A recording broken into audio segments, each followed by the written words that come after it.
सभी को जुम्मा मुबारक हो। अल्लाह सुब्हानहू व तआला अपने हबीब आकाए मदनी ताजदार मदीना मोहम्मद रसूलुल्लाह सल्लल्लाहु अलैहि वसल्लम के सच्चे तुफैल में हमारी नमाजों को, हमारी इबादतों को कबूल फरमाए। आई लव मोहम्मद सल्लल्लाहु अलैहि वसल्लम। आई लव मोहम्मद सल्लल्लाहु अलैहि वसल्लम।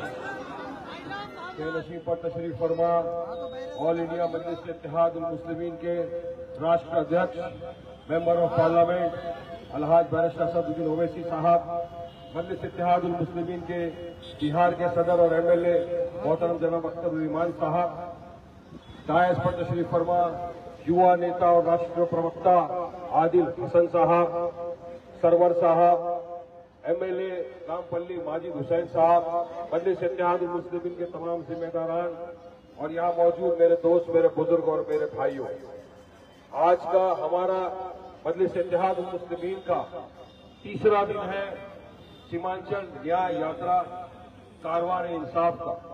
मैं शुक्रिया अदा करना चाहूंगा सीमांचल की आवाम का कि 2 दिनों में उन्होंने इतनी मोहब्बत, इतनी इज्जत से नवाजा मजलिस को कि हम सोच के लग रहे हैं अल्हम्दुलिल्लाह सीमांचल के लोगों के दिलों में मोहब्बत दिन ब दिन असर साफ नजर मजलिस के लिए बढ़ती जा रही है।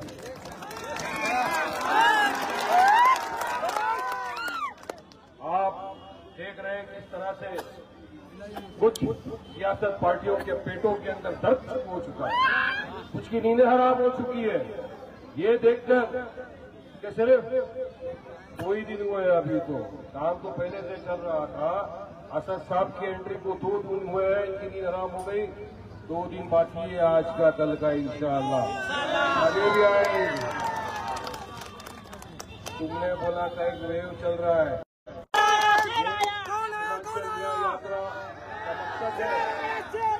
सीमांचल का विकास, सीमांचल का डेवलपमेंट, हक और इंसाफ की बात, हक और इंसाफ की लड़ाई, हिस्सेदारी की लड़ाई।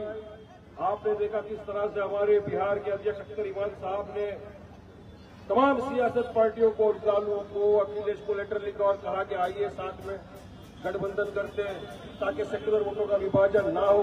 और हमारा मकसद ये है कि हम बीजेपी एनडीए को हराना चाहते हैं ताकि वो इख्तियार पे ना आए। उनके कानों में जू नहीं रहेंगे। ये घमंड गुरूर चक्कर में पड़े हुए हैं, कुर्सी का घमंड पावर में पड़े हुए, लेकिन याद रखो घमंड गुरूर ना किसी का टिका है, ना कभी किसी का टिकेगा।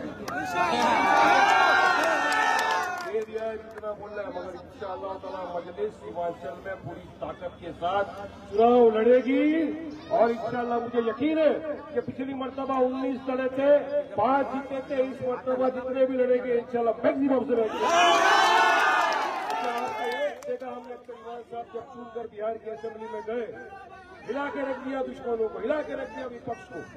5 साल के छोटे से कार्यकाल के अंदर 800 करोड़ का बजट पास करके लेकर आ गए। कुछ काम हुआ है, इस पर का इंशाल्लाह बाकी का काम भी मजलिस की ताकत है, मजलिस की ताकत का अंदाजा इनको नहीं है क्या है। मजलिस डरने घबराने वालों की जमात नहीं है। आप हमने देखा जब हमारे ऊपर कोई भी तकलीफ आई, मजलूमों पे, दलितों पे, हमारे पिछड़े हुए वर्ग के ऊपर, तो आपकी हमारी आवाज बनकर हमारी तरफ से कौन लड़ा? तो सिर्फ और सिर्फ एक, वो आपका मेरा नेता बैरिस्टर असदुद्दीन ओवैसी साहब। हमारे मदरसों, मस्जिदों के खानकाहों के ऊपर बात आ गई, वक्त का काला कानून लाकर, उस वक्त आप हमने देखा गेट से पार्लियामेंट में खड़ा हुआ और उसने इस काले कानून को फाड़ के इसकी धज्जियां उड़ा दी। न्याय की बात की, अधिकार की बात की, हक की बात की। लिहाजा वक्त बहुत कम है, दूसरों को बोलना है, हमको आपको हमारे कायद को भी सुनना है। मैं बस आप तमाम से इल्तिजा करना चाहूंगा कि ये तो सिर्फ तेजस्वी जी ट्रेलर है, पूरी पिक्चर अभी बाकी है। पूरा पिक्चर दिखाएंगे, आप हमारा साथ दीजिए। अब आपके बीच में